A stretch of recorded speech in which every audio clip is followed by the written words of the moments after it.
Selanjutnya kita akan mendengarkan Dhamma Desana yang akan disampaikan oleh Ibu Lani Anggawati dari Wisma Sambodi. Ya, selamat pagi Ibu Bapak Saudara-saudara yang harus berbahagia karena 3 keberuntungan, 3 hoki. Harus bahagia karena beruntung terlahir di alam manusia. Harus bahagia karena beruntung kenal ajaran kebenaran Dhamma. Dan yang ketiga, harus bahagia karena beruntung masih hidup sehingga kita punya kesempatan untuk terus menanam karma baik. Buat apa? Buat pesangon mati. Terimalah salam Dhamma dan Namo Buddhaya. Ibu bapak saudara-saudara, ini sudah tanggal 1 Agustus ya. Jadi anicanya waktu itu cepet banget. Bulan ke-8. Anicanya kehidupan juga cepet banget. Di depan rumah kami itu jalanan yang sering dilalui, yang mati banyak banget. Katanya orang-orang yang mengurusi jenazah itu sampai malam-malam, apalagi kalau harus dikubur pada hari yang sama, sampai malam-malam itu saya lihat dari Pak Lurah dikasih fotonya, malam-malam pakai lampu sorot yang besar itu masih menggali lubang kubur. Luar biasa, mengerikan gitu ya. Satu kehidupan itu kok cepat banget gitu. Tapi juga di sisi lain kita bisa ngomong indah sekali. Kenapa? Karena di sela-sela berita mati, berita ini nggak beres, itu nggak beres. Kemarin medsos geger ya kabarnya Akiditio berdana 2 triliun. Yang menarik, ini bikin geger. Siapa itu? Siapa itu? Nggak ada yang kenal. Kebanyakan orang nggak tahu. Karena memang yang namanya Pak Tio ini tidak pengen terkenal mungkin. Sekarang sih beliau sudah pindah alam ya. Tapi selama hidupnya biasa, sederhana. Tapi duitnya banyak. Duit banyak belum tentu nggak ada yang nyaingi. Oh banyak yang duitnya lebih banyak. Tapi kedermawanannya besar luar biasa. Karena Pak Tio ini sudah pindah alam, saya lebih mengamati kedermawanan keluarganya yang tetap mau berdana 2T di kala kondisi seperti ini. Meskipun di sisi satu yang karma buruknya banyak, ya menggunakan kesempatan luar biasa untuk wah cuan ya, beruntung. Teman saya yang namanya sama dengan saya tapi pakai Widya, jadi lebih bijaksana, ngomongnya kalau di Jakarta sekarang kalau kremasi itu sudah sampai 65 juta. Nah kok mau dikremasi aja kok mahalnya setengah mati. Itu pun masih antri. Nah untungnya ada orang-orang berduit dan yang dermawanannya besar, katanya berinisiatif kalau punya lahan-lahan kosong gitu ya, didirikan krematorium dadakan. Bagus banget loh. Keluarganya Pak Tio ini mau mengeluarkan duit yang tentu saja warisan ya. Kalau mau dikemplang sebenarnya bisa juga loh, nggak usah dikasihkan, buat aku aja gitu ya. Di sisi yang mengagumkan, keluarganya tetap mau berdana. Di sisi lain si penerima ya semoga memperoleh kebajikan dengan cara gimana? Menggunakan dengan benar. Jadi dananya almarhum Akiditio ini jatuh di ladang yang subur.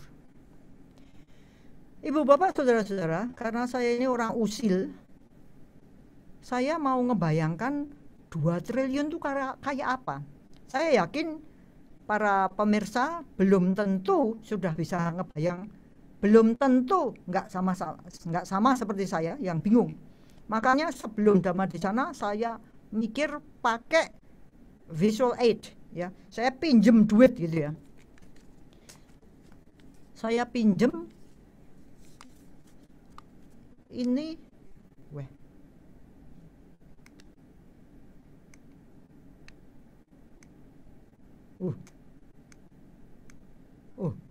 ya mohon maaf,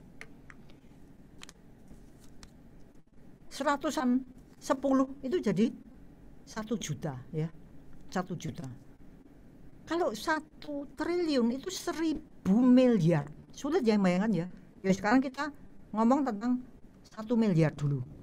Ini duitnya saya pinjam demi untuk Anda semua.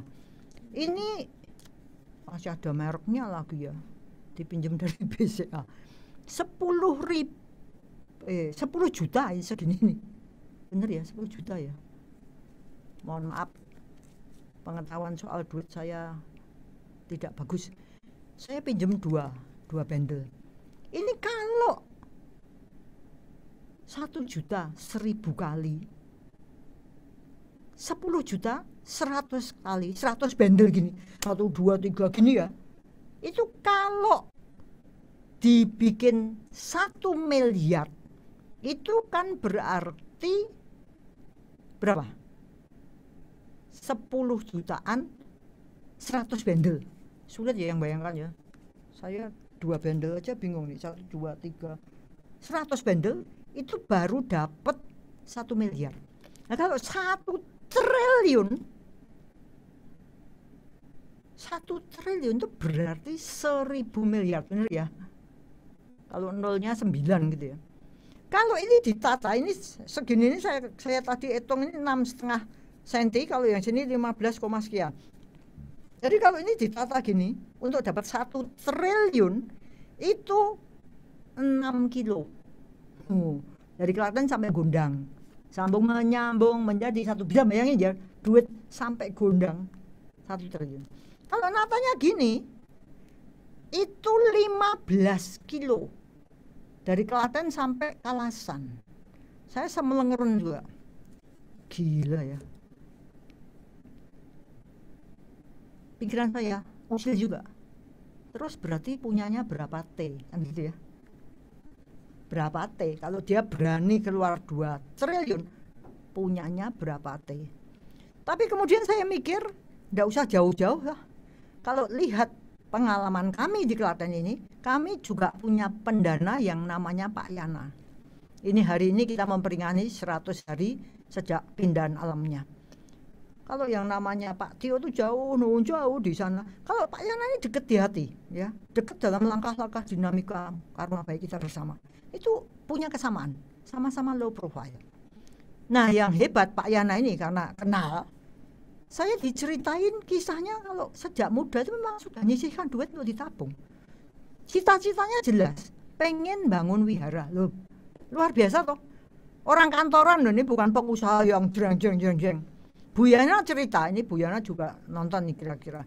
Bu Yana, ingat ya, ngomong sama saya, Pak Yana itu yang namanya duit tabungan untuk cita-cita pengen bangun wihara, itu nggak boleh diutak-atik. Jadi kalau saya ini nggak punya duit, padahal untuk kehidupan sehari-hari saya mau pinjem duit itu, Pak Yana selalu mengingatkan, kalau minjem harus kembali. Jadi luar biasa tekadnya untuk Aditana Wirya Kanti, aku pengen bangun wihara.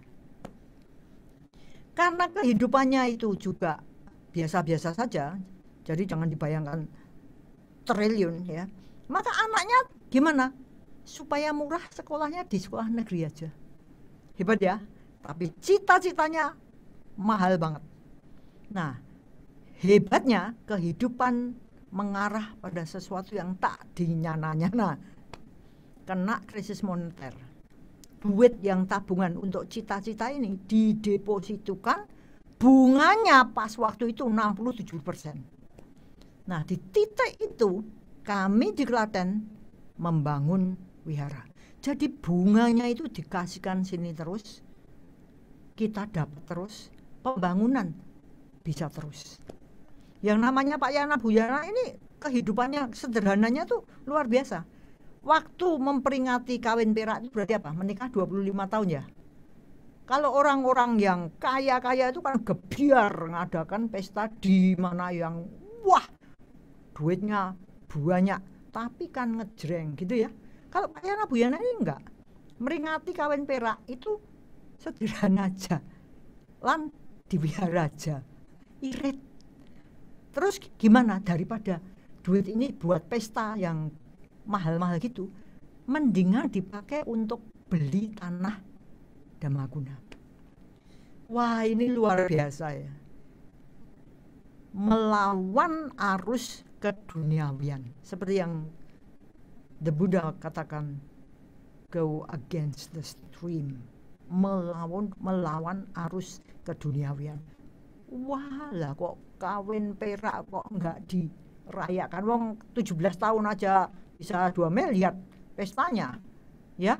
Ini mendingan duitnya dipakai untuk beli tanah di sebelah wihara sehingga kita punya wisma meditasi Damaguna. Kalau kita ini ngerti bahwa hidup itu harus benar, hidupnya harus lurus, hidupnya harus beres, maka kita harus kerja keras. Wong Buddhis kok nggak tenang, wong Buddhis kok kaya, aneh. Oh, itu pandangannya salah. Kita harus kerja keras. Kalau punya banyak duit, berarti apa? Berarti kita punya kesempatan lebih daripada kalau kita nggak punya duit untuk berkarma baik. Iya. Tapi celakanya belum tentu bersama dengan peningkatan duit kita, kedermawanannya belum tentu meningkat juga. Makanya saya kagum sama keluarganya Pak Tio ya, kok tetap mau ya. Hidup sederhana itu sebenarnya memang murah ya. Jadi gimana kalau kita punya duit banyak, sisanya dipakai untuk jaga-jaga kalau bencana kehidupan tiba. Jangan sampai kita nggak bisa kerja seperti ini, kondisi ekonomi turun seperti ini misalnya, kita kalau nggak punya cadangan, nggak punya tabungan, kita gini, nggak lucu ya. Kita harus kerja keras, kalau punya duit banyak digunakan untuk yang bermanfaat, jaga-jaga dan untuk sanggup pindah alam. Dalam kehidupan saya ini bermacam-macam pengalaman yang saya alami, apa yang saya dengar, apa yang saya lihat, apa yang saya bayangkan. Ada satu manusia luar biasa yang bagi saya merupakan monumen karena saya ingat bagus banget.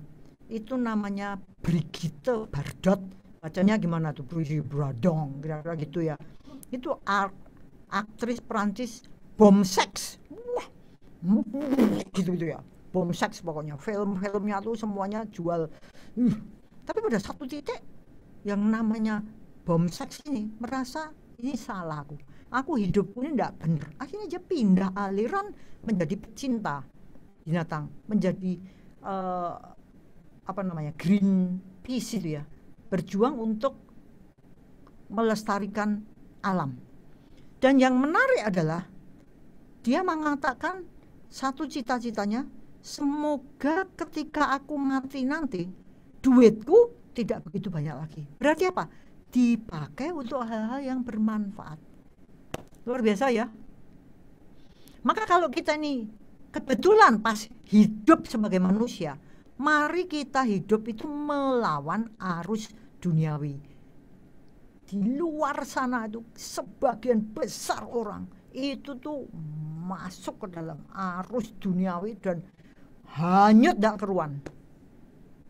Tapi kalau kita ini melawan arus duniawi, kita pergi ke jurusan yang lain dan kita melawan apa yang dinamakan Jawa hatiku ya, Jawa kulitku. Orang Jawa kulitku coklat.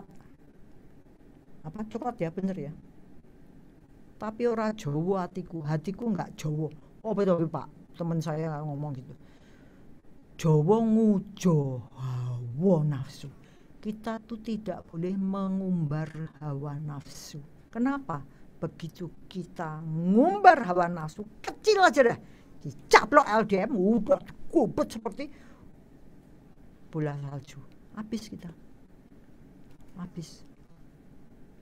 Maka benar-benar setiap hari Minggu tuh waktu saya ngomong salam 3 hoki, itu bagi saya satu tamparan juga untuk mengingatkan, ayo kan itu penting banget, jangan sampai caplok loba dosa muha, karena kenikmatan hawa nafsu, kenikmatan kesenangan indera itu memukau, itu menyenangkan, itu nikmat.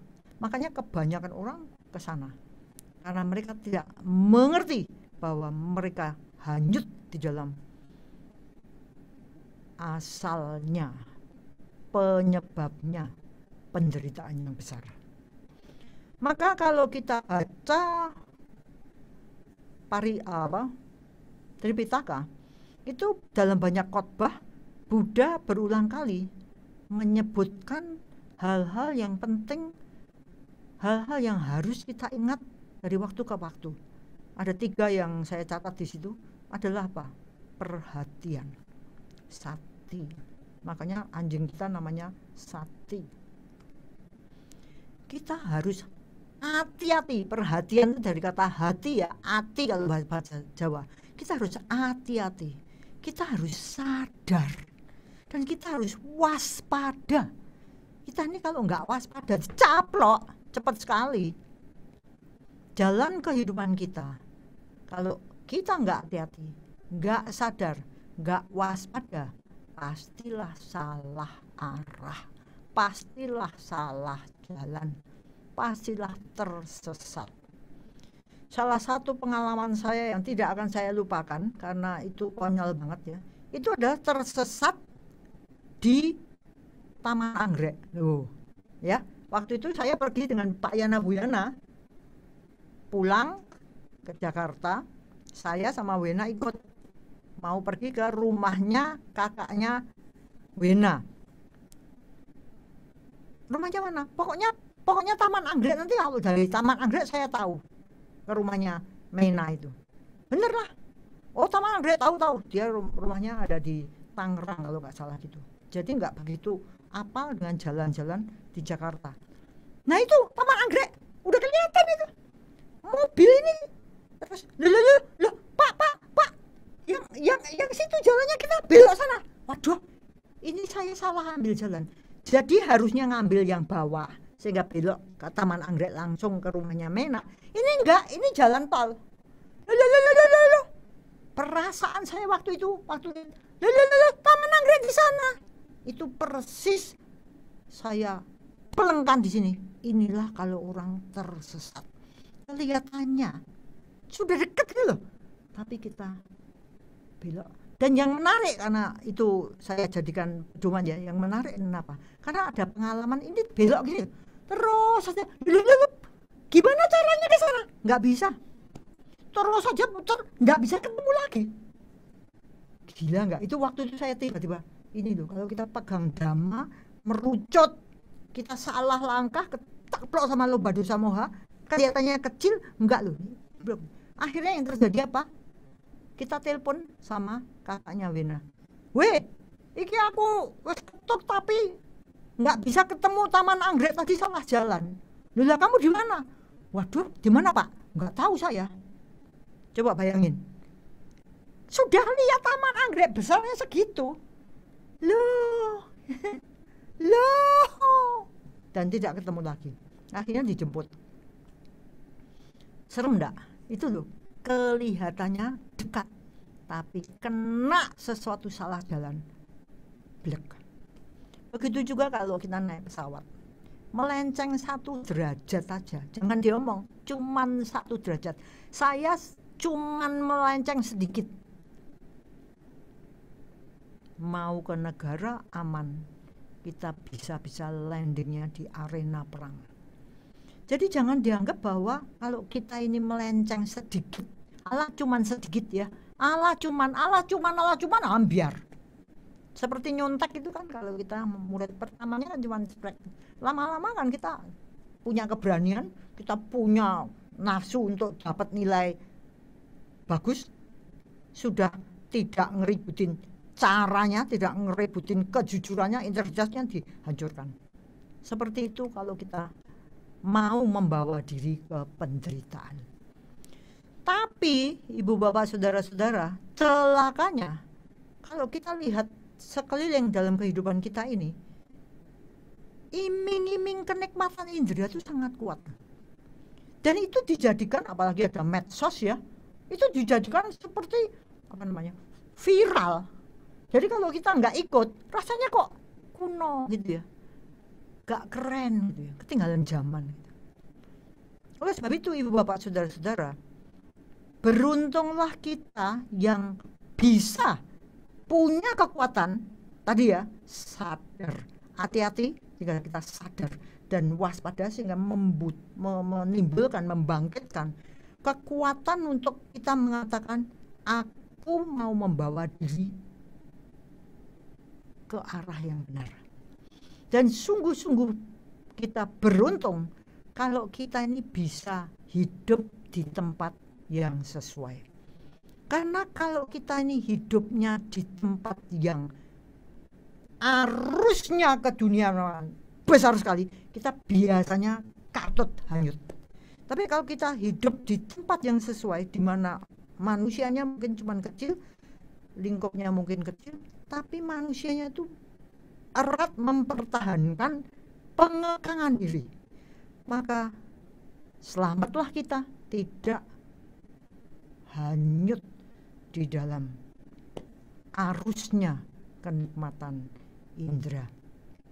Maka ibu bapak saudara-saudara, salah satu dari apa yang bisa kita peroleh di masa COVID ini adalah kelihatannya banyak banget kesempatan bagi kita untuk belajar mengendalikan diri, ya, belajar untuk menuntun diri ke arah yang benar, membimbing diri ke arah yang benar, memaksa diri ke arah yang benar.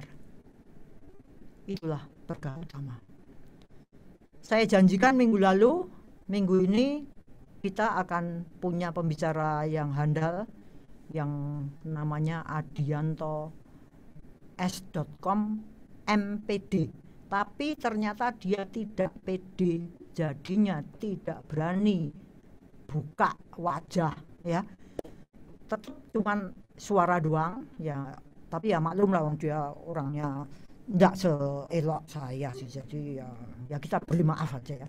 Tapi mudah-mudahan apa yang nanti di-sharingkan itu akan bisa membuat kita juga dari kacamata anak muda gitu. Demikian, ini tolong dikembalikan ya nanti ya. Oke. Ibu bapak saudara-saudara, kita sambut Adianto. Ketika dunia mengalami pandemi COVID-19, banyak orang berupaya mengambil hikmah dari pola hidupnya yang berubah. Segala keterbatasan yang muncul akibat COVID-19 seperti tidak bisa kemana-mana, harus di rumah, nafkah yang berkurang bahkan hilang, sepatutnya membuat orang-orang tiba pada kesadaran bahwa ternyata kehidupan yang dilalui selama ini penuh dengan dekorasi-dekorasi yang tidak perlu. Hal-hal yang mendasar, yang esensial dalam kehidupan jadi tertutup dan tertimbun akibat cara pandang dan cara hidup yang selama ini berpusat pada pencarian sensasi menyenangkan dari setiap pintu indera. Di dalam Dhammapada, Yammakawaga, syair berpasangan, syair 11 dan 12, dengan jelas Buddha mengatakan, Asare saramatino, sare casara dasino, te sarang nadi gacanti, mica sangkappa gocara. Yang artinya, seseorang yang salah menganggap sesuatu yang asare, yang tidak esensial, tidak bermanfaat, sebagai sesuatu yang sari, yang esensial, yang bermanfaat. Maka mereka yang berpandangan salah demikian tidak akan pernah adi gacanti atau melihat kebenaran. Sebaliknya, di syair ke-12 dikatakan, Saranca sarato natua, asaranca asarato, te sarang adi gacanti, sama sangkappa gocara. Yang artinya, seseorang yang mengetahui apa yang sari, yang esensial, bermanfaat, sebagai sesuatu yang sari, yang esensial, yang bermanfaat, dan dia lakukan, dia ambil. Sementara itu dia mengetahui apa yang tidak esensial, tidak bermanfaat sebagai sesuatu yang tidak bermanfaat sehingga tidak dikerjakan atau ditinggalkan. Maka dia akan tiba pada adigachanti atau orang ini akan bisa melihat kebenaran. Pertanyaan yang muncul adalah, apakah kita tahu mana yang esensial, mana yang bermanfaat, dan mana yang tidak? Kalau kita mau jujur, sebenarnya kita sangat tahu. Lihat saja dari apa yang kita pakai, kita makan, dan apa yang kita minum. Kemudian kita periksa dari ucapan dan aksi fisik kita. Pertanyaan refleksi yang mengiringi pemeriksaan ini adalah, apakah kebutuhan kita bisa terpenuhi dengan memanfaatkan bentuk paling sederhana dari segala sumber daya yang kita gunakan? Kenyataan yang sering muncul adalah, ternyata kita membutuhkan terlalu banyak variasi, terlalu banyak dekorasi. Ambil saja contoh makanan. Di saat ini, makanan ternyata bukan hanya persoalan rasa. Ia harus juga mampu menggoda mata. Atau lihat saja kejadian bulan lalu, ketika makanan dikaitkan dengan fanatisme terhadap idola. Hasilnya, dengan menggunakan kemasan makanan dengan identitas idola, makanan yang sebelumnya sama jadi rebutan dan membuat antrian yang menghebohkan.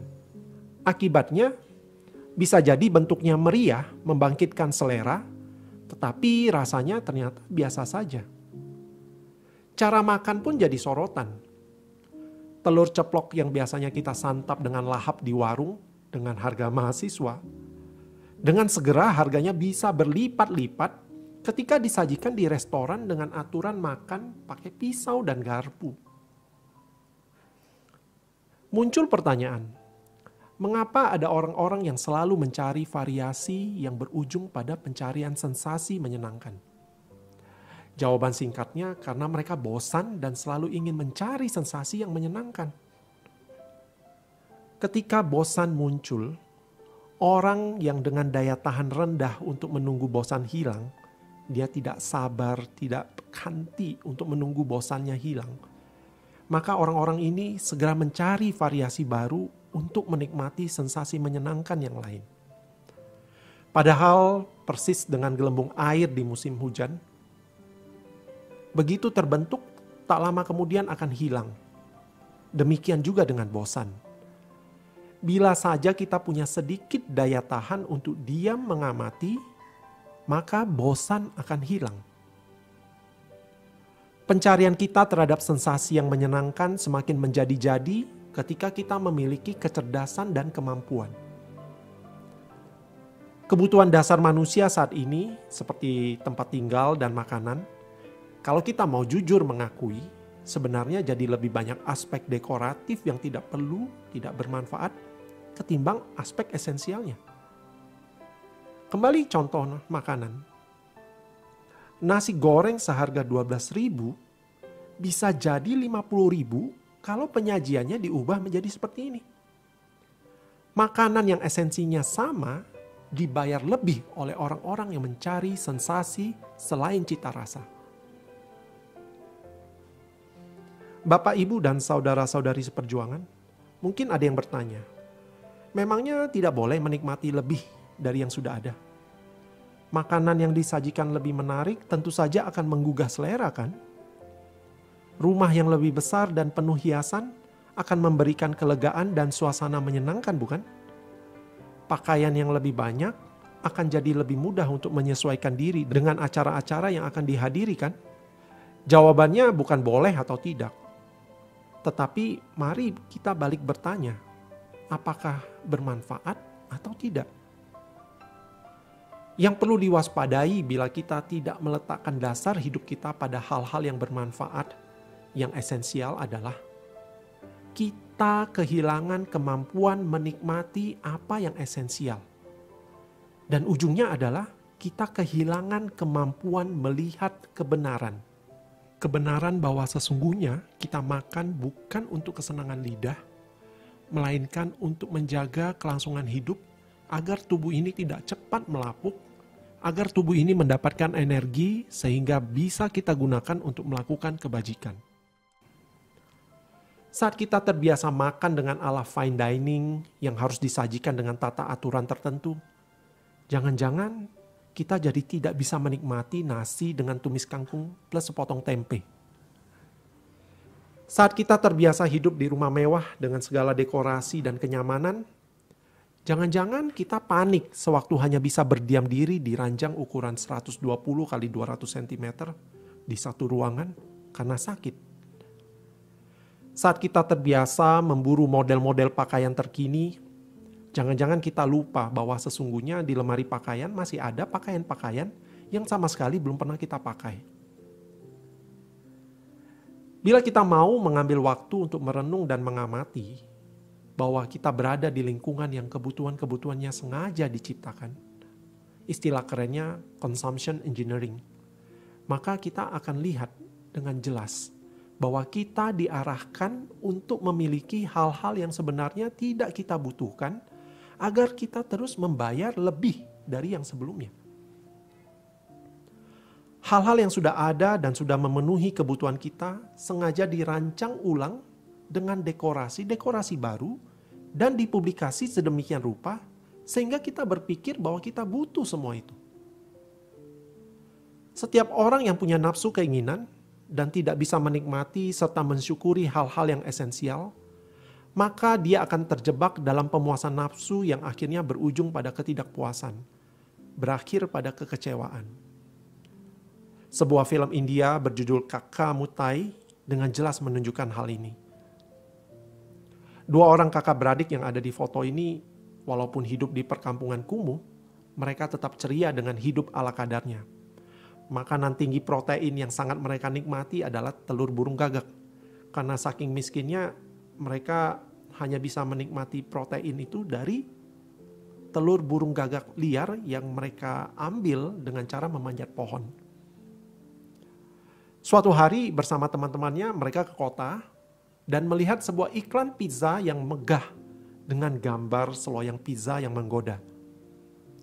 Dengan segera kakak beradik ini tergoda untuk ingin makan pizza. Ditambah ketika di rumah, iklan TV yang menggambarkan orang makan pizza dengan nikmat bertubi-tubi muncul seolah-olah mengingatkan kalau ini makanan yang harus dicoba. Keinginan makin menggebu-gebu ketika mereka berkesempatan membaui aroma pizza yang ada di depan mata, tapi tentu saja tidak bisa mereka makan karena pizza tersebut pesanan orang yang sedang dibawa oleh pengantar. Kakak beradik ini bertekad. Mereka berjuang mengumpulkan uang untuk bisa makan pizza. Agar bisa membayangkan lebih jelas, silakan lihat cuplikan filmnya.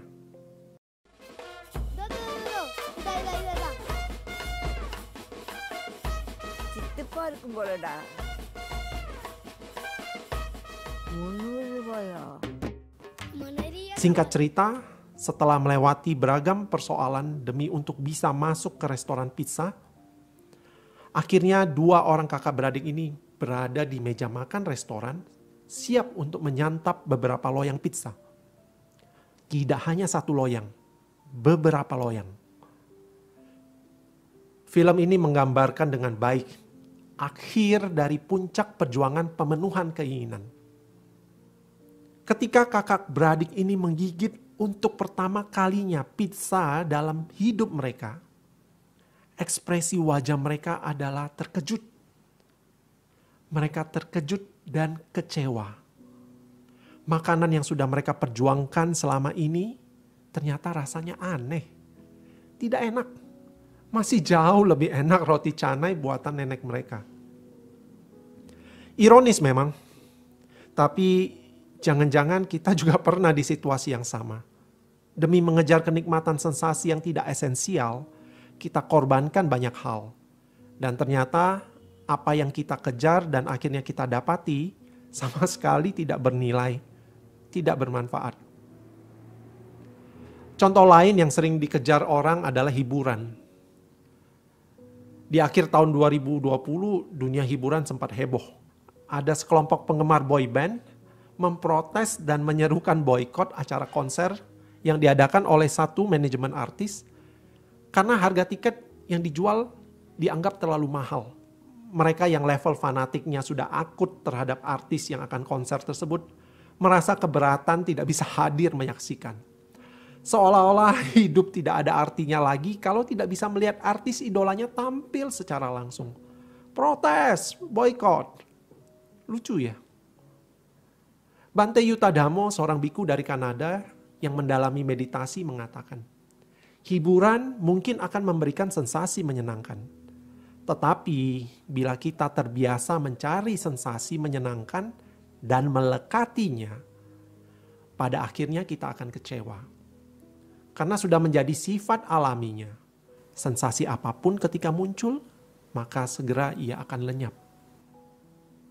Contoh lain adalah teknologi. Seorang murid pernah bercerita kalau dia sedang membujuk papanya untuk membelikan video card terbaru. Ngomong-ngomong, video card ini komponen komputer yang dibutuhkan untuk menampilkan grafis atau gambar di layar monitor. Mengapa butuh video card yang baru? Karena untuk main game terkini butuh video card yang canggih. Karena game yang mau dimainkan ini, tampilan orang-orang atau objek di dalamnya sudah semakin halus, sudah menyerupai film animasi Hollywood. Jadi kalau menggunakan video card biasa, nggak jalan nih game. Game ini tidak akan jalan. Tampilan game yang semakin halus, semakin mirip aslinya, membuat orang lupa bahwa sesungguhnya gambar-gambar itu hanyalah titik-titik layar yang bercahaya yang ditangkap indera mata kita. Tidak pernah bisa real atau nyata. Bapak, Ibu, dan saudara-saudari seperjuangan, sekali lagi, mari kita waspada. Mari kembali meletakkan pilihan-pilihan hidup kita pada hal-hal yang mendasar yang memberikan manfaat, yang esensial. Jangan terjebak pada dekorasi atau aksesori yang tidak bermanfaat. Dengan kemampuan menikmati dan mensyukuri hal-hal yang mendasar, yang esensial, maka sesuai dengan apa yang dikatakan oleh Sang Buddha, kita akan mampu melihat kebenaran. Terima kasih. Semoga semua makhluk hidup berbahagia. Iya, selamat pagi Bu Lani, selamat pagi teman-teman dan Bapak Ibu sekalian. Ya, menarik sekali pengantar dari Bu Lani hari ini, dan saya kira pengantar ini cocok sekali dengan apa yang diungkapkan Pak Adi di dalam Dhamma Talk hari ini juga ya. Jadi kalau saya lihat Bu Lani sungguh mau mengantarkan Dhamma Talk Pak Adi hari ini, bahwa kalau kita itu salah jalan, itu ngerinya ya. Kadang-kadang nggak bisa balik nih. Bukan masalah salah ya, nanti meskipun waktunya agak lama kita bisa kembali. Tapi Bu Lani tadi mengatakan jangan-jangan nggak bisa kembali loh. Karena jalan menuju ke sana itu nggak ketemu, bukannya nggak ada, tapi kita nggak bisa menemukan, bahkan sebelum ketemu kita mati gitu kan. Itu artinya risikonya kan di situ. Nah, salah satu contoh kalau Bu Lani tadi mengatakan mau ke Swiss, 1 derajat melenceng ke Afghanistan ya. Kita tuh mau beromantis-romantis gitu kan, di Swiss gitu ya. Kita mungkin mau jalan-jalan cari kesenangan. Nah, masuk ke area perang kan gitu kan.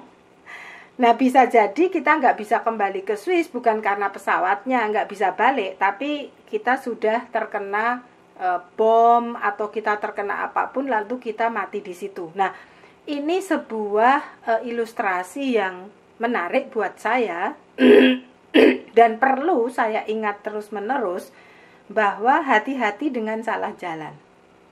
Meskipun 1 derajat ya, itu celakanya kalau nggak balik.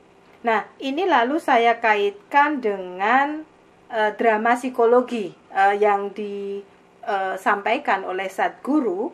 Sadhguru itu mengatakan, bikinlah drama kecil-kecil dalam hidup gitu. Nanti kalau dramanya udah terlalu besar, kamu nggak bisa waras lagi gitu. Nah ini kan sama kan sebetulnya. Ini bukan persoalan kematian, tetapi kewarasan kita itu sulit dikembalikan kalau drama kita psikologi itu sudah terlalu ngumpul, sudah terlalu terakumulasi ya, sedikit demi sedikit. Bukan hanya jumlahnya yang banyak, tetapi intensitasnya juga cukup besar. Nah ini celakanya, psikolog pun itu nggak mampu membantu, atau bahkan psikiater handal yang memberi obat, ini otak ini sudah nggak bisa dikembalikan. Nah ini secara fisiologis dan secara mental itu nggak bisa balik gitu. Jadi kalau mati itu nggak apa-apa, masihan gitu ya. Tapi kalau kita nggak waras selama hidup, nah ini yang menurut saya problem. Nah Pak Adi hari ini cukup bagus mengantar kita untuk melihat mengapa kita ini kok suka variasi gitu ya. Mengapa kita ini kalau dalam istilahnya Pak Adi itu mau didikte oleh sesuatu di luar diri kita. Didikte oleh apa? Teknologi misalnya.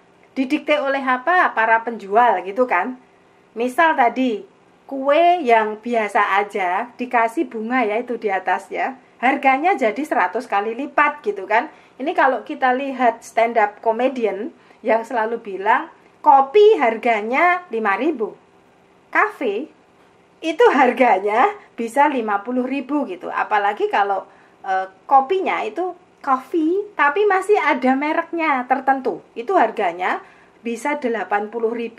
Sementara kalau kita beli di angkringan itu harganya 5.000 lah, paling mahal itu 7.000. Nah ini yang menarik dari apa yang disampaikan Pak Adi. Kok bisa ya kita ini jadi dibodohin gitu.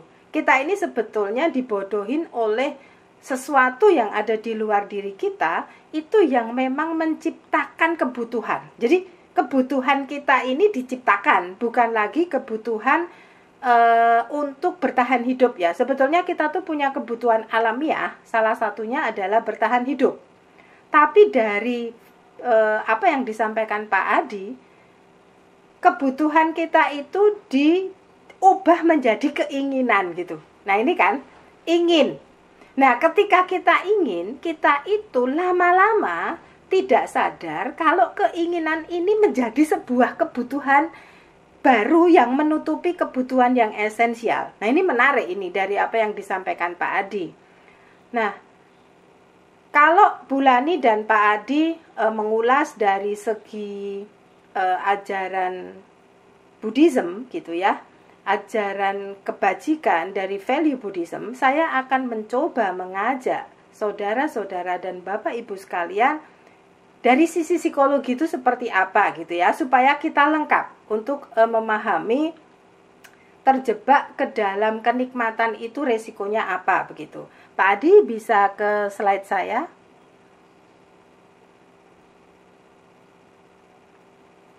Nah, saya sengaja mengambil judul itu waras dan tidak waras ya. Jadi sebetulnya waras, ketidakwaras itu bukan dipisahkan oleh batas yang jelas gitu. Jadi kalau kita nggak hati-hati, melenceng 1 derajat, ini seperti kata Bu Lani, itu jadi nggak waras gitu. Nah ini yang menarik buat saya, sehingga saya perlu mengulas supaya Bapak Ibu dan teman-teman sekalian itu satu, tetap waras dalam hal memahami kebenaran itu satu, dan tetap waras supaya tidak datang ke ruang konsultasi psikologi. Ini yang saya inginkan ya. Jadi sekali lagi saya tuh memang pingin pindah profesi gitu. Kalau lama-lama nggak ada klien, itu bahasa kerennya tuh alhamdulillah gitu ya. Jadi saya bisa pindah kerjaan. Mungkin saya dan Pak Adi, Pak Sus, Bu Lani, Bu Endang akan bikin studio TV gitu ya, untuk membuat kita semua semakin belajar hal yang baik gitu. Nah selama Bapak Ibu jadi klien, nah saya nggak bisa meninggalkan ini, lalu jadi sulit gitu. Nah baik, yang berikutnya adalah dalam psikologi dan dalam ilmu biologi evolusi itu memang begini. Manusia dan semua makhluk hidup itu sebetulnya punya namanya apa ya, reaksi spontan atau yang kita sebut dengan refleks ya, sebetulnya untuk terdorong menghindari rasa sakit gitu. Nah, mengapa makhluk hidup itu perlu menghindari rasa sakit? Karena rasa sakit itu adalah indikator dari tubuh yang nggak beres. Sehingga kalau kita tahu tubuh kita nggak beres, kita punya reaksi untuk meresponnya, memperbaiki kondisi tubuh. Nah, tujuannya apa sih? Tujuannya sebetulnya untuk kelangsungan hidup spesies tertentu ya. Jadi kalau kita manusia, kalau kita nggak punya pain dan kita nggak bisa menghindari, kita tuh punah nomor 1. Karena nggak tahu bahwa ada yang nggak beres dalam hidup kita.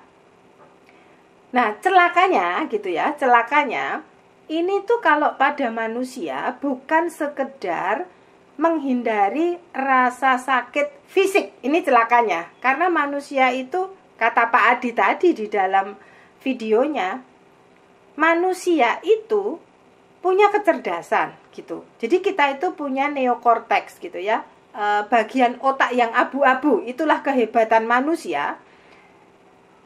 Kita itu juga akhirnya menghindari rasa sakit di dalam mental kita gitu ya. Nah, mental itu kan ada perasaan, emosi ya, ada emotion yang kita sebut juga kalau di psikologi itu feeling. Jadi ada perasaan menyakitkan ya. Kalau di psikologi itu mungkin kalau di Buddhism agak beda ya istilahnya. Tapi emosi tidak menyenangkan di dalam diri kita itu juga cenderung kita hindari. Ini celakanya itu. Nah, celakanya lagi, nah ini, manusia itu cenderung ingin memperpanjang rasa nikmat gitu Bu. Jadi kalau memang dihadapkan dengan ajaran Buddhism, agak shock gitu. Kenapa? Nah, di Buddhism itu anicca loh. Segala sesuatu tuh nggak panjang. Nah, contohnya Pak Adi tadi bagus ya. Gelembung air akan pecah. Indahnya kayak apapun akan pecah. Lalu Pak Adi tadi juga menyampaikan hal yang menarik. Rasa senang itu hanya sebentar. Sebetulnya rasa bosan itu hanya sebentar. Artinya sebetulnya semua emosi di dalam diri kita itu anicca. Mau senang, mau sedih, mau marah, mau apapun itu anicca. Itulah kebenaran sebetulnya. Nah, celakanya entah kenapa manusia yang super pinter karena punya otak abu-abu itu bisa tidak sadar bahwa yang menyenangkan pun itu sebetulnya nggak bisa diperpanjang gitu. Dan sebetulnya kesedihan itu nggak bisa diperpanjang loh. Kita sendiri yang memperpanjang lalu bunuh diri lah itu loh. Itu yang saya heran. Sebetulnya apapun itu timbul tenggelam ya. Makanya kalau Bulani dulu pernah nanya ke saya, Bu Susan, kalau ditanya bagaimana kondisi Bu Susan saat ini, jawabnya apa? Baik Bu, salah gitu. Bulani itu dengan cepat menyalahkan saya. Lah terus jawabnya apa Bu? Jelek. Oh ya salah Bu. Lah gimana Bu? Jawabnya gini Bu, kadang-kadang baik, kadang-kadang enggak. Kadang-kadang sehat, kadang-kadang enggak sehat. Kadang-kadang happy, kadang-kadang sedih. Lah kok gitu Bu jawabnya? Lah enggak ada yang abadi. Nah itu saya dulu waktu ketemu Bulani itu ya nganggep Bulani ini aneh apa klien ya. Mungkin Bulani ini klien psikiater atau psikolog gitu. Jawabannya itu nggak lumrah gitu. Nah ini saya bertanya-tanya, ini kok satu makhluk ini gitu ya. Saya itu kadang lihat Bulani itu makhluk yang out of the box gitu. Ini kok pikirannya aneh sekali gitu. Nah ini yang bikin saya tertarik pada Bulani karena anehnya itu pertama itu yang saya lihat. Ini saya lalu pengen tahu. Nah lalu efeknya apa Pak Adi di slide berikutnya? efeknya itu adalah ketika ada problems, nah itu ada dua jenis manusia. Manusia yang tadi sangat ingin memperpanjang rasa senang, dan manusia yang sangat ingin menghindari rasa sakit, itu wah ini istilah kerennya adalah coping strategis gitu ya Bu, kalau di psikologi. Cara mengatasi masalahnya itu tipenya avoidant atau menghindari persoalan. Ya. Nah, sementara ini kalau orang aneh seperti Bulani, ini pasti yang sebelah kanan itu menghadapi persoalan. Maka disebut dengan approach atau problem focus coping. Ini yang kita sebut. Nah, orang ini akan cenderung kapanpun problem itu hadir, lakukan 3 hal. Hadapi, kita jangan lari.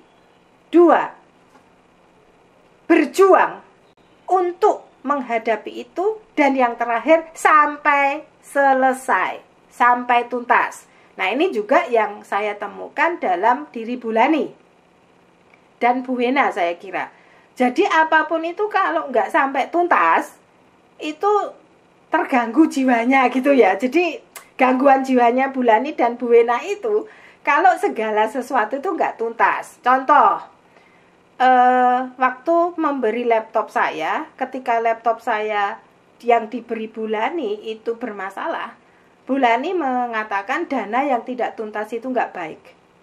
Melakukan karma baik yang nggak tuntas itu nggak baik, maka Bulani itu memberikan saya yang baru. Loh ini aneh kan? Gitu loh. Padahal laptop itu bisa saya perbaiki. Itu satu. Nah, yang kedua, akhir-akhir ini kan saya ini digeret-geret Bulani untuk berbuat baik di setiap hari Minggu ya. Untuk ikut Damatoknya Bulani. Nah, Bulani pertama nggak puas dengan tampilan saya, ya memang sebetulnya ini bawaan Bu, ini genetikanya tuh memang nggak cantik gitu kan. Tapi Bulani itu nggak puas, merasa gambarnya itu kurang bagus ya, kurang alamiah, ghosting kalau istilahnya Pak Adi. Ya saya memang kayak setan Pak, ghosting gitu ya. Lalu Bulani memberi kamera saya. Saya coba, itu nggak ada perbedaan yang signifikan atau nggak ada perbedaan yang bermakna setelah pakai kamera dan sebelum. Nah, ini Pak Adi ini juga punya cara berpikir yang sama. Dia jadi dokter teknologi yang mencoba mendiagnosis gitu. Nah, kita tuh ketemuan lewat Zoom. Coba Bu Susan nggak pakai virtual background. Oke, itu saya buang. Oh, karena di belakang Bu Susan itu ada ruang kosong. Lalu di sebelahnya itu ada dinding. Gini aja Bu, saya beri green screen. Jadi Pak Adi ini punya green screen. Wah, ini didonasikan ke saya, ya toh. Setelah green screen-nya datang, wah bagus nih ternyata. Lah baru-baru ini Bu Wena merasa suara saya itu atos. Ya memang suara saya atos Bu, gitu. Kata anak saya itu gini, gak ada yang bisa mengubah suara mamah saya selain itu pakai mixer alat gitu ya. Jadi suara saya itu memang gawan bayinya, itu bawaan oroknya itu memang gak enak didengar. Beda dengan suara Pak Adi yang keren. Itu jelas, itu warna suaranya beda. Lalu saya katakan ke Bulani, Bu, memang suara saya itu gak merdu. Ini kata anak saya, kalau nggak pakai mesin yang bisa bikin suara saya bagus, suara saya nggak akan merdu. Tapi Bulani gini, saya masih optimis Bu, kita coba nanti Bu Susan kapan-kapan saya kirim mikrofon yang bagus lah. Ini kan tuntas toh, berarti Bulani itu apapun masih mau dicari. Lalu saya mengatakan, oh ya terima kasih Bu, tapi nanti kalau nggak berhasil jangan kecewa ya, karena memang suara saya ini mungkin bukan timbrenya itu nggak seperti Pak Adi. Nah, mengapa Bulani ingin memberikan sesuatu yang bagus? Saya kira bukan untuk saya, tetapi untuk para Bapak Ibu, teman-teman yang menonton, menyaksikan dan mendengarkan Dhamma Desana. Saya kira tujuannya itu. supaya ajaran-ajaran ini tuh dilihat dengan enak, bisa dipelajari dengan baik dan jelas gitu ya. Dan Bulani ini sebelumnya mau memberikan saya rekaman ya, ala perekam ya, voice recorder. Saya bilang saya punya Bulani, nanti saya rekam sendiri, saya kirimkan ke Bulani. Mengapa Bulani mengusulkan voice recorder? Karena kadang-kadang dengan jaringan yang buruk suaranya terputus. Nah, ini contoh bahwa Bulani itu mau melakukan segala sesuatu secara tuntas ya. Ini yang hebatnya Bulani itu di situ. Saya sendiri mungkin tidak sehebat Bulani. Saya itu masih Anica, Bu. Kadang-kadang menghindari, kadang-kadang menghadapi. Jadi saya itu masih lari kiri kanan kalau ada problems. Kalau bisa saya hindari, saya hindari. Kalau bisa saya hadapi, saya hadapi. Nah, ini saya kira saya harus belajar terus-menerus untuk tidak pindah ke menghindari ya. Jadi menghadapi terus-menerus. Nah, Pak Adi ke slide berikutnya. Problem manusia kedua, kalau tadi adalah pleasure principle, problem manusia yang kedua itu adalah self-esteem. Harga diri, ini problem manusia yang kedua. Bedakan antara self-worth dan self-esteem. Ya, jadi kalau self-worth, saya merasa diri saya berharga.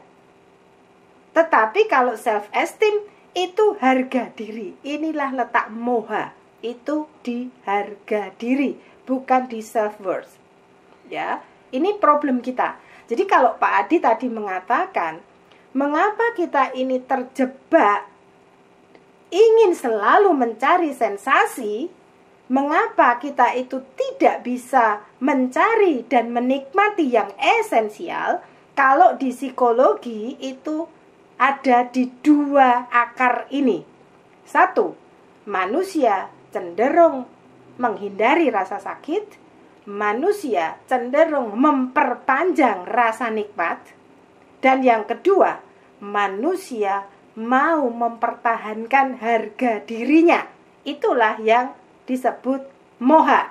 Nah, yang pertama tadi kita sebut loba dan dosa. Ya. Mengapa? Karena saya menghindari rasa sakit, tidak menyenangkan, itu dosa.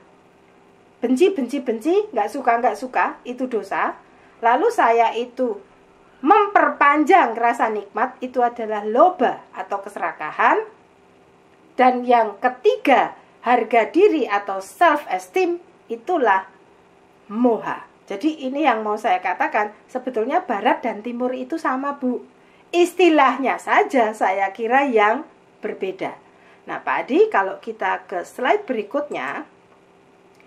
Nah, harga diri atau self-esteem, itulah yang menyebabkan kita itu mengukur harga untuk diri kita, gitu loh. Jadi gini, seharusnya kita itu tidak diukur, tidak dinilai dari baju yang saya pakai. Kalau saya mulai menghargai diri saya dari dekorasi, ini istilahnya Pak Adi bagus ya, dekorasi. Misal, kalau saya mengukur diri saya dari pakaian yang saya pakai, uang yang saya punyai, wah saya ini belum punya 1M loh, Bu. 1M aja saya nggak punya. Berarti kalau uang saya itu dijejer-jejer, itu paling nggak sampai Malioboro, Bu, uang saya, gitu kan. Tapi saya itu merasa sudah wah dengan punya uang segitu, sehingga saya tuh sok kaya. Bukan kaya ya, sok kaya. Nah, lalu saya juga kalau sering menilai diri saya sendiri dari seberapa banyak teman yang saya punya. Nah, ini loh, media sosial ini tuh lalu kita mengumpulkan followers, Bu. Berapa friendnya, berapa temannya, berapa followers. Bagaimana penampilan saya, ya kan? Wah, berarti seperti yang dikatakan Bulani minggu lalu, mungkin saya banyak memakai riasan diri ya. Kalau istilahnya Pak Adi itu dekorasi.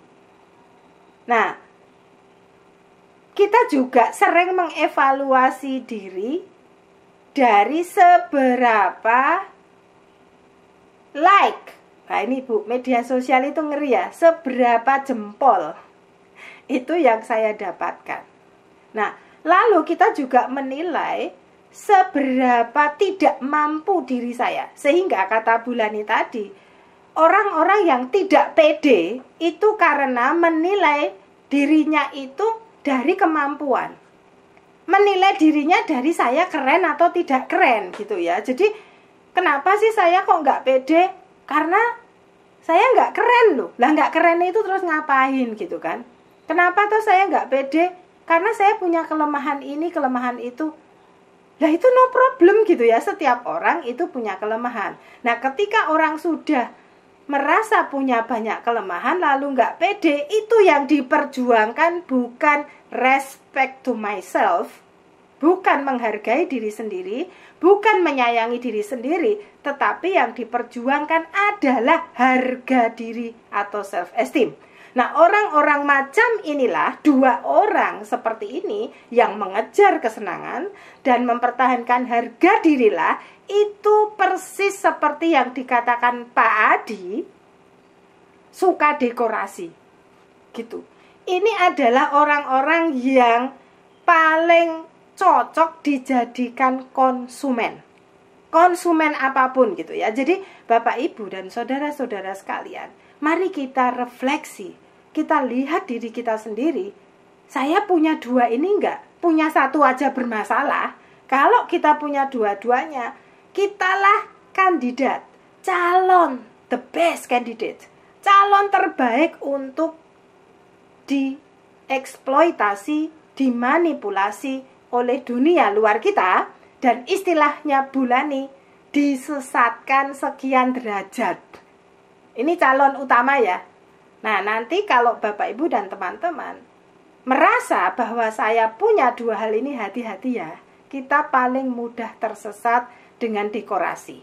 Nah Pak Adi, mungkin kita ke slide berikutnya. Jadi kalau kita ingat, kayaknya sebelumnya deh Pak, nah ini, kalau kita ingat ini skema yang dibuat Bulani, saya suka sekali menambah-nambahkan skema yang dibuat Bulani ini. Kalau Bulani tadi dan Pak Adi mengatakan yang esensial, yang menuju kebenaran atau esensial itu adalah sesuatu yang kita sebut kebenaran, itu ada di area yang waras gitu ya. Jadi kebenaran itu bisa membuat kita waras karena kita bisa membedakan, kalau istilahnya Pak Adi, mana yang bermanfaat dan mana yang tidak bermanfaat.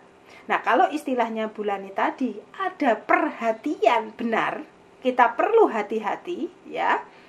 Lalu ada kewaspadaan di dalam diri kita, dan setiap saat kita menyadari apa yang terjadi di dalam pikiran kita. Ini kalau Bulani mau mengajak kita begitu, maka hanya dengan kesadaran murnilah kewarasan itu bisa dicapai. Hanya melalui Bulani tadi istilahnya 3 hal, perhatian, kewaspadaan, satunya lagi kesadaran. Hanya itulah yang membuat kita sampai ke tujuan. Contohnya Taman Anggrek gitu ya. Jadi nggak lewat jalan tol gitu kan.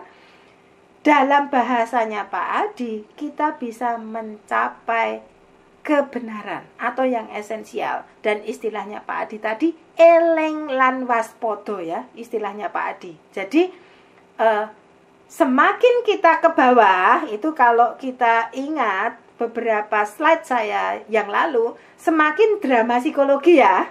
Ini kalau bahasanya Pak Adi, semakin suka dekorasi, suka yang gak esensial, itu semakin menuju yang tidak waras, Bapak Ibu sekalian. Jadi kita perlu hati-hati. Nah Pak Adi ke slide berikutnya, ini yang belum sempat saya ulas ketika saya menanggapi sharing satu teman kita yang lalu. Jadi begini, pengasuhan itu bisa membuat kita itu bebas dari loba dosa moha, atau pengasuhan yang kita alami itu pengalaman hidup kita itu semakin mendekatkan kita pada loba dosa moha, ya. Nah, kalau di psikologi ada dua hal yang mau saya jelaskan. Jika orang tua kita itu penuh dengan kekerasan, jika orang tua kita itu abai, mengabaikan kita, pada anak-anak yang terjadi itu adalah pain.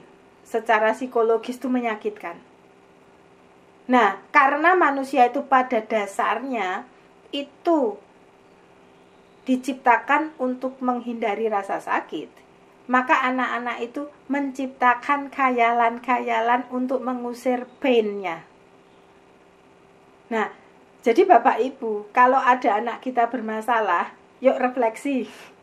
Jangan-jangan saat anak kita asuh, kita itu banyak menimbulkan pain dan tidak mengajarkan kebenaran. Dan anak kita itu celakanya belum mampu mengatasi pain ini dengan cara benar. Maka dia itu terbiasa berkhayal, jadi masuk loba dosa moha. Ini kalau diterus-teruskan sampai dewasa, itu seperti individu yang karakteristiknya diungkapkan oleh Pak Adi. Nggak tahan bosan, nggak tahan sedih, nggak tahan rasa menyakitkan, isinya adalah mencari sensasi untuk melupakan pain-nya. Nah, ini yang pertama. Yang kedua, mungkin kita sebagai orang tua itu tidak mengabaikan, tidak juga otoriter, tapi kita punya nilai-nilai salah. Nah, ini kita tuh jadi orang tua yang nggak mengabaikan, penuh kasih sayang, tapi problemnya nilai-nilainya salah. Misal, kita terlalu menekankan materialisme. Materi itu segala-galanya. Kita sangat menekankan ritual, konservatisme, bahwa ritual itu penting. Ini kan berarti kita jadi fanatik tuh orangnya. Kalau nggak beragama A, itu bukan teman saya. Kalau tidak bersuku A, itu bukan teman saya. Atau kita ini sebagai orang tua yang punya value individualisme, yang sangat mengedepankan pemanjaan dan harga diri, ya. Nah, kalau kita orang tua itu juga punya value-value seperti ini, nilai-nilai kayak gini, anak kita belajar untuk moha. Ini ya, jadi Bapak Ibu sekalian, kita jangan berbangga dulu. Saya nggak abai kok, Bu. Saya nggak otoriter. Oke, tapi lihat. Kenapa? Karena kalau kita punya nilai-nilai ini, kita akan menjebak. Misal, orang tua yang menekankan materialisme, itu akan membuat seseorang itu punya kebutuhan fisiologis yang besar. Jadi mau punya uang berapa T, itu merasa nggak punya uang. Pelit istilahnya Bulani. Ya. Nah, kalau orang itu konservatif, dia hanya memperjuangkan rasa aman. Jadi dia itu moha. Kelompok A bukan kelompok saya. Ini ngeri ya. Kalau orang itu dirasa aman seperti ini tuh ngeri. Jadi bisa jahat terhadap orang lain karena orang lain merasa orang lain itu mengancam hidup saya. Nah, lalu kalau orang tua itu juga individualismenya tinggi, itu akan menanamkan harga diri itu nomor 1. Maka tadi ada istilah Bulani, gelarnya bukan MPD gitu ya.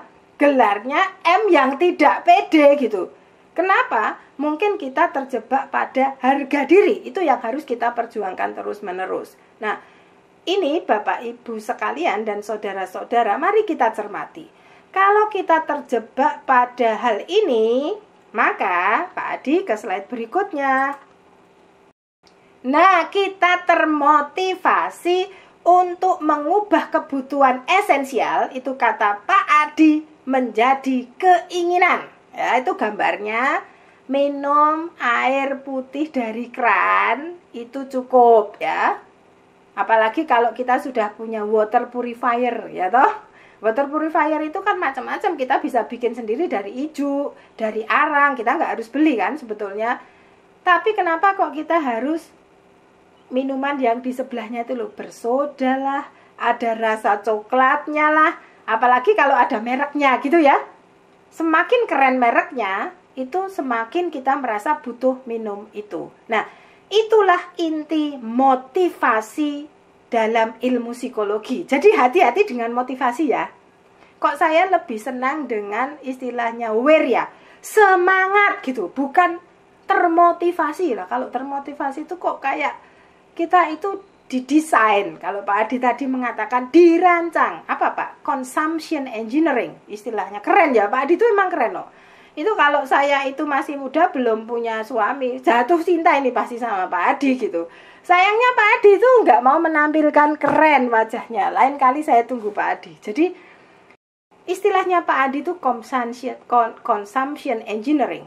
Nah, ini keinginan yang tidak esensial itu kita anggap sebagai kebutuhan yang esensial. Kalau Pak Adi tadi istilahnya sari dan tidak sari. Oke, jadi kalau Pak Adi tadi bicara dekorasi, itu sebetulnya kebutuhan yang esensial itu kita ubah menjadi keinginan. Siapa yang mengubah? Pertama-tama diri sendiri, bukan eksternal. Tapi memang dunia kita sekarang itu menjadi eksternal ya. Pak Adi tadi contohnya bagus banget ya Pak. Realita yang diciptakan melalui digital ya. Dulu Pak Adi, sebelum ada digital, teknologi yang sekeren itu ya Pak. Film Superman zaman dulu, saya masih kecil loh Pak. Superman zaman dulu itu kelihatan banget kalau anginnya buatan ya Pak. Tapi itu sampai seri berapa ya? 7 ya Superman. Christopher Reeve ya. Itu loh banyak orang yang anaknya meninggal atau luka-luka karena terjun dari atap. Nah itu loh Pak Adi, itu belum sekeren sekarang ya. Realita yang sebetulnya diciptakan oleh film itu saat itu sebelum sekarang ini, itu tuh sebetulnya nggak kayak nyata loh. Itu saja sudah menciptakan kenyataan buatan dalam diri kita. Sehingga banyak anak-anak yang bunuh diri loh. Bukan bunuh diri, sorry. Nggak tahu kalau terjun itu mati, itu nggak tahu gitu ya. Nah, apalagi sekarang itu bentuknya game, bentuknya apapun. Maka saya takut kalau banyak orang muda sekarang itu membunuh orang lain karena game.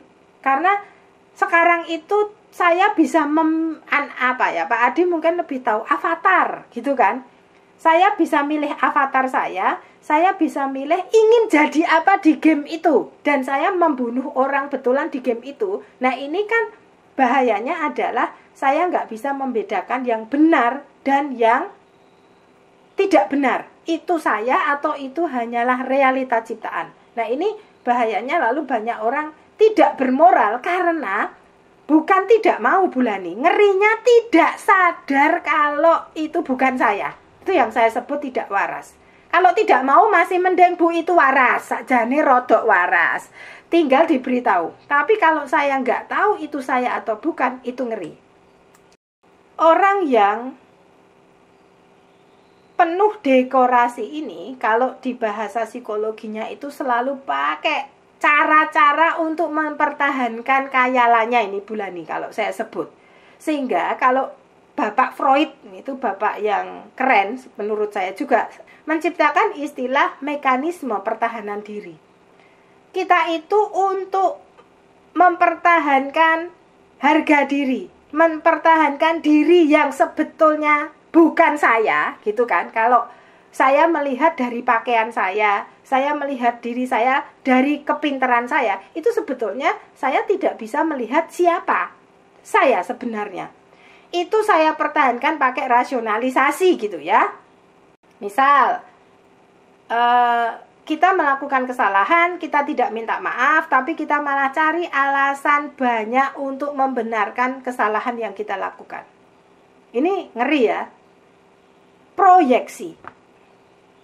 Saya salah, tapi saya menyalahkan sesuatu dari luar diri saya ya. Misal nih, Bulani itu mengatakan, Bu, waktu itu Bu Susan itu salah ngomong. Harusnya menumpas loba dosa moha, tapi Bu Susan itu ngomongnya menumpas aloba adosa amoha. Itu kalau saya pakai proyeksi. Bulan itu yang salah dengar, bulan itu tua. Telinganya bulan itu yang salah dengar gitu ya. Masa Bu, masuk orang sekeren saya loh Bu, bisa salah ngomong. Itu kayaknya nggak mungkin deh. Itu mungkin bulan ini salah dengar. Itu adalah proyeksi. Saya menyalahkan kesalahan itu ada di luar diri saya. Plus saya tadi menyangkal kan. Nggak mungkin saya salah, yang namanya Susan loh. Kata bulan ini kan dokter loh saya ini toh Bu. Dokter itu D-nya besar. Jangan salah ya, D saya tuh besar, hebat toh, D-nya besar. Masuk dokter ngomong bisa salah. Nah, celakanya lagi Bu, ini yang kalau sudah sampai ke bawah Bu, ini menuju ke moha yang paling ngeri, itu fantasi.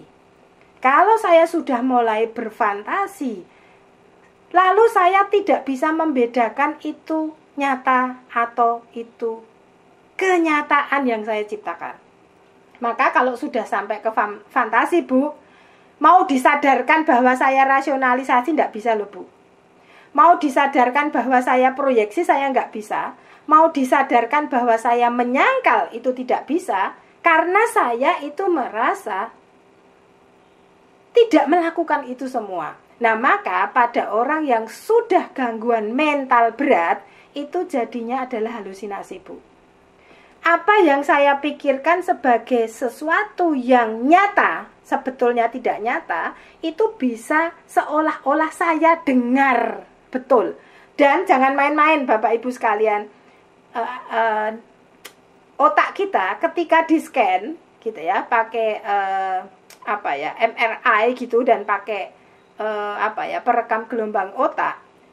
Di otak kita itu, di otak pendengaran, kita tuh punya otak pendengaran, itu benar-benar ada gelombang suara seolah-olah kita mendengar ya. Jangan main-main ya. Jadi otak kita berubah loh ini. Kalau kita merasa melihat sesuatu padahal kita tidak melihat atau tidak ada objek nyata, jangan main-main. Otak kita itu sudah membentuk visual ya. Di otak visual itu ada visualisasi. Sehingga orang yang psikotik itu mau diyakinkan tidak melihat itu sulit. Karena di otaknya itu ada gambar. Jadi Bapak Ibu hati-hati ya. Kalau nggak waras itu yang berubah otaknya ya secara fisik. Nah ini lalu butuh psikiater. Saya nggak sanggup kalau otaknya aja sudah bikin visualisasi nyata di dalam otak ya. Yang sebetulnya itu nggak nyata, tapi otak merasa itu nyata. Nah celaka lagi, delusion ya, kalau istilahnya Bulani, moha itu kan lebih ke delusion. Itu keyakinan bahwa saya itu sesuatu gitu. Jadi kalau Pak Adi merasa Pak Adi itu cakep ya toh, padahal Pak Adi tidak. Bahayanya adalah nanti kalau Pak Adi itu ngomong ke orang, saya adalah orang yang cakep gitu ya. Apalagi kalau Pak Adi merasa saya adalah Buddha kedua. Wah, itu delusi yang lebih ngeri nih Pak Adi. Karena berarti Pak Adi tidak sadar bahwa Pak Adi itu belum mencapai pencerahan. Nah, Bapak Ibu sekalian, ini slide terakhir saya sebelum saya tutup.